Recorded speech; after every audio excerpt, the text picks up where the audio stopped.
Yo, yo, yo, good people. Welcome to the HerbMan Show.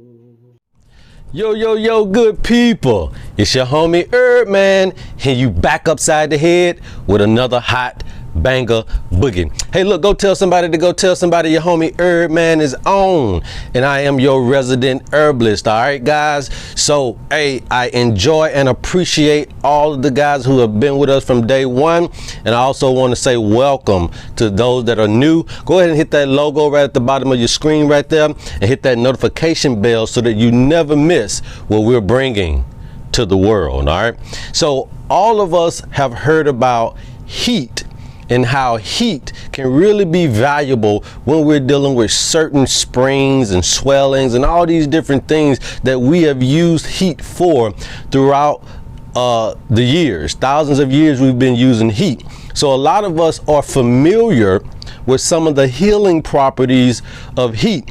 So today I want to just outline really quick how heat could really be effective in helping us in our health moving forward.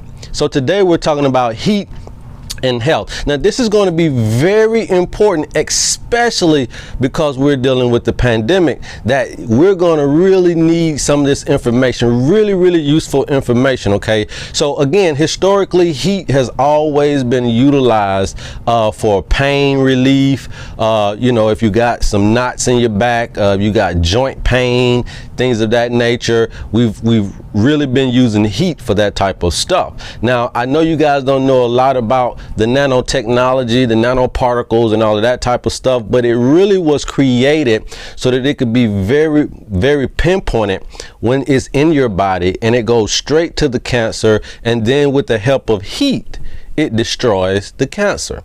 Okay, so heat can melt cancer and a lot of other viruses. Okay, but there's a lot more that goes into it because you have to get the heat to the dang on cancer. Okay, so it's a lot more difficult than what it seems like, but at least the fundamental foundation that we can start with is that heat can really be effective when dealing with any of these issues, aches, pains, viruses, and all that type of stuff.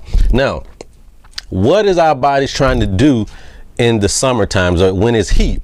Our bodies are trying to conserve energy and build strength. Okay, it's trying to conserve the energy and it's trying to build itself up for the coming spring months. Okay, to make sure your immunity is up so that you don't get allergy, hay fever, and all this type of stuff when pollen and all the stuff that happens in the spring starts to come up, the rain and all that type of stuff. You don't get sick.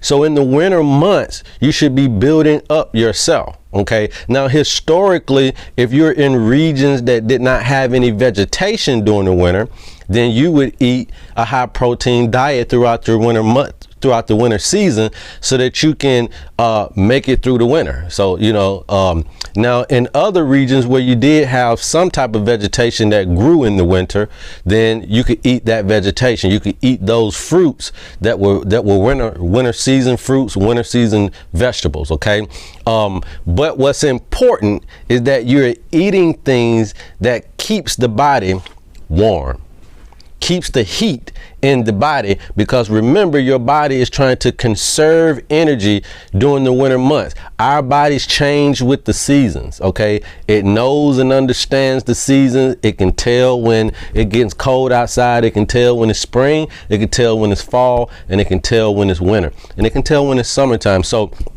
our bodies are very intelligent. So what we have to do is, at the moment that it's trying to conserve energy, i.e. heat, we need to make sure that we are adding things that continue to add on to the energy conservation of our bodies, as well as build our immunity as we continue to during the winter season. You get that? So what we want to do is we want to look at how can we help our bodies conserve this energy, this heat, and also how can we help our bodies build this strength and this immunity.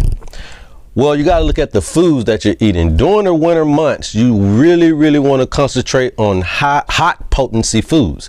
Those are going to be your spices. Those are going to be some of the things in the allium family, your onions, your leeks, all that type of stuff that can create a little bit of fire. And there's also going to be some bitters, okay? Because bitters is going to activate that digestive fire, okay? And that's going to give your body energy. If you guys didn't know, your gut microbiota is very well connected to your immune system, okay? So if you can keep that fire going, if you can keep that fire lit during the winter seasons, then you have a lot of energy to fight off and ward off all the sicknesses and these diseases, okay?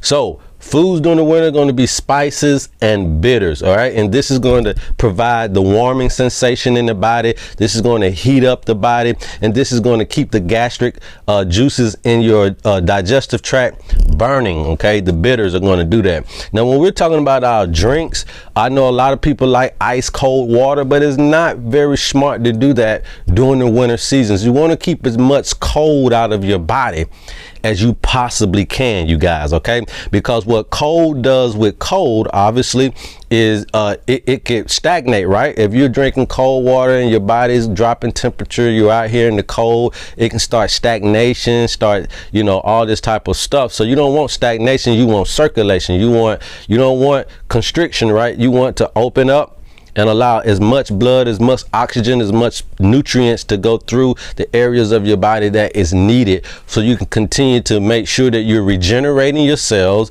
and that your healing properties are at its king peak. And what you have to do that is make sure that your blood flow is very, very good, especially during the winter seasons, okay? So drinks, they need to be hot teas, okay? You need to be drinking your bottled water and all of that at room temperature, okay? Room temperature. You don't need anything cold during the cold seasons. Now, when we get down here to the herbs, obviously there are going to be a lot of different herbs that you guys need to do your research on that will help you through these winter months. And I'll just give you a few just to start off. Now, ashwagandha is a very hot herb, okay? So you definitely want to do that. I wouldn't suggest you do it close to bedtime because it does, you know, give you a little bit energy. And again, that's what we're trying to do. So maybe morning and noon, ashwagandha. That would be all, maybe 2 or 3 times a week if need be. Cayenne, sprinkle a little cayenne on all of your vegetables. Put it in your soups and things of that nature so that you can get this warming sensation in there. Also, cayenne pepper will do what? Open up your circulation, okay?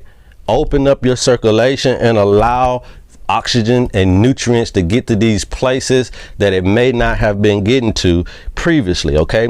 Ginger, okay? You just make you a little ginger tea, and ginger tea is also going to be good for that digestive system, keep that fire going, and it's also going to be very good at helping you ward off any issues when it comes to bacteria and viruses and all that type of stuff.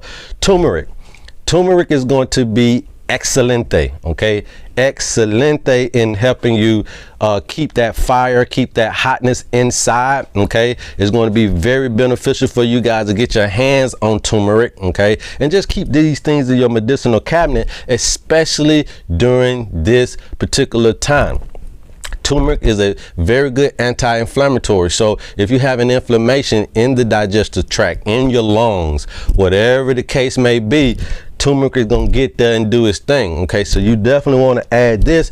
And when you're using turmeric, you guys, you need to put a pinch of black pepper with the turmeric. No matter what way you're using it, you need to sprinkle a little black pepper with it because that helps the bioavailability for your body. All right, the next herb is going to be cardamom, okay? Cardamom is another herb that is very, very warming sensation in our bodies, and it's very healthy. It has a lot of antibacterial properties, anti-inflammatory and all that type of stuff as well. So cardamom is going to be very, very essential, and you can start putting these things also on your foods as you create them, your soups and all that type of stuff.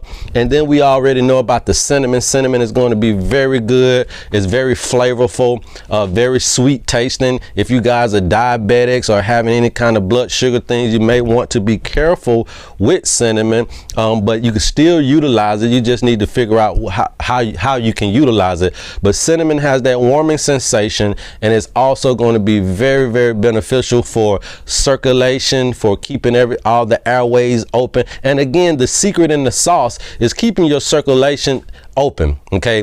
Keeping your vessels and everything open so that oxygen and nutrients can get to every part of your body and continue to regenerate you, continue to heal you, and continue to work on all of the issues that's going on in your body and continue to make you better as you go. So if you keep your body heated up, okay, and you're using these foods and you're using these spices and you're using these things as your heating methods, this is the best thing you can do, especially in this point in time in our lives, okay? You want to keep that going. Also, another caveat is you want to make sure that your home, okay, and the environments that you're working in, you want to try to keep them above 74, 75 degrees, because you don't want your body to really drop in temperature anytime, okay? Because remember, again, we're really trying to fight against cold setting into our bodies, whether it be into our lungs, whether it be into our stomachs. We don't want to catch any cold. Okay, and cold can happen not just from the environment, but also what we put into our bodies can start to deplete our temperature based on what we're eating.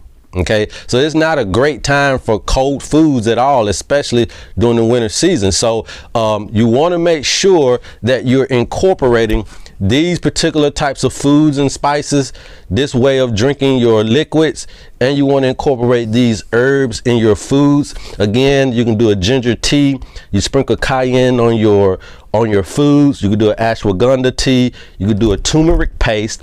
You put cardamom on your foods, and obviously we know we can do a cinnamon tea, okay? So you can do all of these things, and I promise you it will help disease stay away from you. Continue to keep your body warm, warm, warm. Continue to do your research on foods that will help warm up your body and keep that consistency so you can keep your body energized. You will help your body conserve the energy that it's trying to do, and also you're able to help yourself fight off the immunity. And one more big herb I want to put on here for immunity is going to be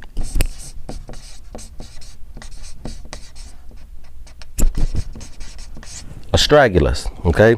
Astragalus is going to be a very, very important herb for you to incorporate as well during this winter season to make sure your immunity is up. Remember, what we're trying to do is make sure our immunity is strong enough and foundated enough so that when springtime comes, that change over into another season, you don't get sick, okay?